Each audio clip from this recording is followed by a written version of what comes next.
There's also the question of energy. Fantastic question. Fantastic question. You know, when I think about energy, if you're not very careful, you are likely to sound a bit political. You are likely to sound a bit political, because I wonder why the authorities sit down unconcerned for all these products to be brought in. Now, the effect on the e-waste and these all second-hand products on our little energy resources, that when the gadget is old, it consumes a lot of energy. Even now, let's ask yourself, why is Europe or the developed countries producing less consuming gadgets and equipment, and they are pushing those old gadgets on us? It's because they realize how much those gadgets is consuming, especially in terms of the energy, the effects of those gadgets on their energy consumption. So the effect of this second-hand product on our energy is so serious, and I want our experts to one day sit down and analyze the effect of this second-hand product on our energy consumption.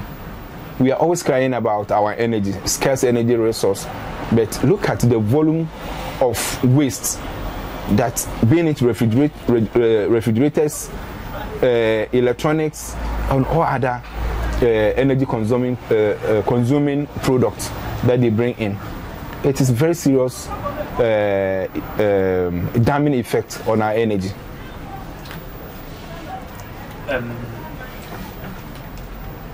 As for the people in Ghana, especially young people, what effect does it have? Does the easy way to get a TV or a computer, what effect does it have on them? Every young person, you know, it is the hope, the aspiration of every young person to have television or in electronic gadgets in their homes. That is what everybody aspires to have. I mean, the comfort of having a television in your home, and then to also have computer in your home. But then, if the little that you have earned, you are earning, will buy you a second product, when you have not taken into consideration the lifespan of the product you are buying. You see, what we fail to forget is that we tend to believe that because the second-hand products are cheaper, that is what our monies can afford to buy. But it turns out to rather be very more expensive than when one had decided to buy a new one. You understand? Yes. Now, so that is the effect. Then the other effect is that now I am a trainer. I train apprentices. It is not my hope that I will train apprentices who only knows how to fix broken down second-hand products. I believe that the boys we train, or we are training at the workshops, should be abreast with the new technology, the modern gadgets and equipment. But here's a situation where people cannot afford to buy this new gadgets. So when you train them, what are they going to use? The training they have acquired, the skill they have acquired to do, to just go and fix second-hand product, which is remove and fix? No. So the effect is that the manpower base is going to be affected. Very soon we won't have boys going to the workshop to be trained as electronic technicians, because they will find the easy way out. The easy option is that somebody wants a television to use at all costs. The cheapest source of acquisition is the one that the junk that has been brought from Europe, and so that is what they'll go and buy for the person.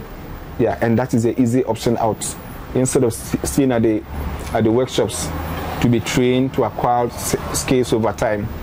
They want the easy way out. So that's also another effect on our youth. What is your take on the local authorities' way of handling the e-waste situation? I told you about the politics. Look, every politician will want the easy way out. Once the people are not complaining of lack of jobs. Now, if you see somebody cutting a truckload of e-waste, and the government thinks that will make the person comfortable and will not come and put pressure on them, the government will go to sleep. You see, it is a bit political. It takes the government a very, let me put it this way, the government must have the willpower to say no to the importation of e-waste. If our government are very serious at tackling the health situation that will be caused by this e-waste. I told you about how these things are disposed of. Are you saying that the government are not aware? Our governments are not aware of the dangers that these products have on our environment and our health? They are aware, but they pretend they don't see, because that is the easy option they have taken. You see, it's a source of employment for some people, because if you decide to place a total ban on it, those who are importing it are going to put pressure on you, because you are taking their daily bread away from them. You see, so the government will sit unconcerned and fold its arms and pretend that they don't see. You see, but they know the effects, both health, environment, and the energy. Our government are aware. They can't pretend they are not aware. They are aware, but they are pretending they don't want to see, because it's a political decision they will have to take.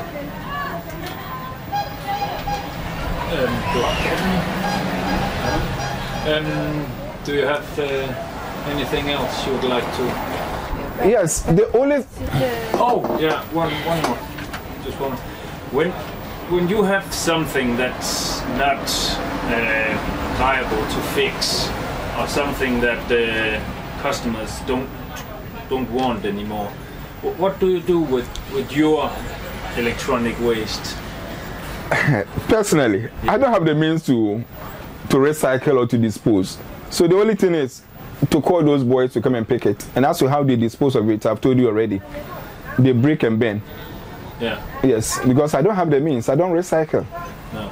Yeah. And how do you feel when you then call somebody doing a non-healthy job when you deliver? But I believe if I am happy about the situation, I won't be complaining. I will not be complaining. I am not happy. Yes, I'm not happy about the situation. You see, and I believe that nobody now, if there's an outbreak of an epidemic, I'm a citizen. I am likely to be affected, directly or indirectly.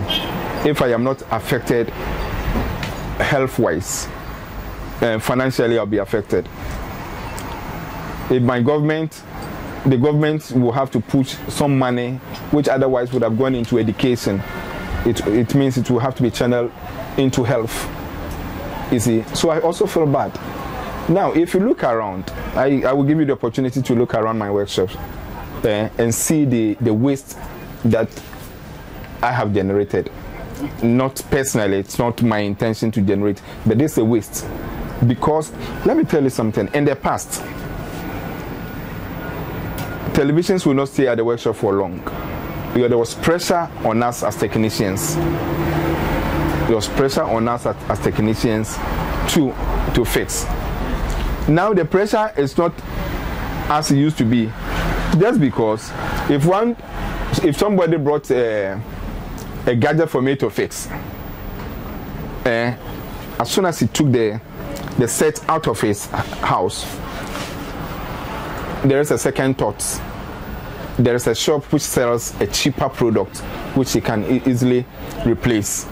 And so he doesn't care how long the gadget stays at your workshop. Now, the system is also such that you can't easily throw it away. You can't throw it away. You will want to give the person the opportunity, probably thinking that the person is not coming because he hasn't got the money or he's not ready to fix. So you will give him some time. Before you realize your workshop is full. You see, the workshop is already full with gadgets, some other people's waste. Now, I can't dispose of it. No. So I will want to make some little money out of it by calling those young boys to come and take it away. Yeah, maybe that's how they also earn their living. Yes, but that is the lazy approach that our governments have adopted. Let me put it politically bluntly. That is the easy way our politicians have adopted. Now, let's move away a little away from electronics. Absolutely. Into some areas. For a long time, until recently, where one of our foremost health experts took up the campaign against importation of turkey tail. You know turkey tail? No. It is a waste product from turkey. Okay. You people will eat the best part of it and give us the fatty waste one that you were otherwise going to throw away. Okay. You understand? Mm-hmm. Yes. Until recently, where one of our foremost health experts took up that campaign, we were consuming this hazardous product into our system. And jokingly, I always tell people that I believe when Europe first started bringing those turkey tails, they were not meant for our consumption. We probably want to tell them, we told them that we wanted it to feed our zoos. You see, but before we realized we were consuming it, and we were consuming it at a very alarming rate. And I believe that is how this new waste also came about. Africa is poor. We wanted to be abreast with the modern technology. How do we get it? The magnanimity of Europe. Let's give Africa this little product to see if they can train their children in modern technology. Little did we know that Europe has found a dumping ground, just as they found dumping ground for the turkey tails.